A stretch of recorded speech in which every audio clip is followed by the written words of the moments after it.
दिनै बाथाबारि गामिनि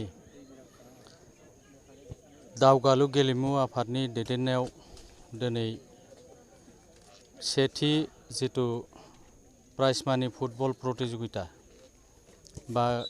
गेलेनाय बादायलायनाय बेयो दिनैनिफ्राय जागायदों आरो दिनै बेहाय आंखौ बे सेथि फुटबल प्राइज मानि बादायलायनायखौ बेखेवनो लेंहरनायनि थाखाय बाथाबारि दावगालु आफादनि बिथांमोननिसिम आंनि गोसो गोरबोनि रोजा रोजा साबायखर थाबाय आरो बिथांमोना जिखिनि उद्देश्यखौ लानानै दिनै बे फुटबल प्राइज मानि जितु गेलेनाय बादायलायनाय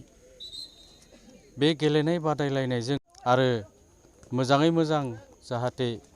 गेलेनानै दिनै मोजां रायजोनो जाहाथे खेला नायगिरिफोरनो मोजां खेला देखायो बेखौनो आङो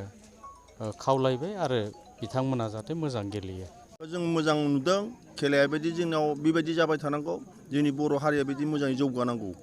जोंनि बुंनांगौआ बेनो। दलसेयाबा दुलाबाथा आरो दलसेया मा टिम मोनदों आं बेखौ मिथिया खिन्थु खेलाखौ आं एसे मोजां नुदों।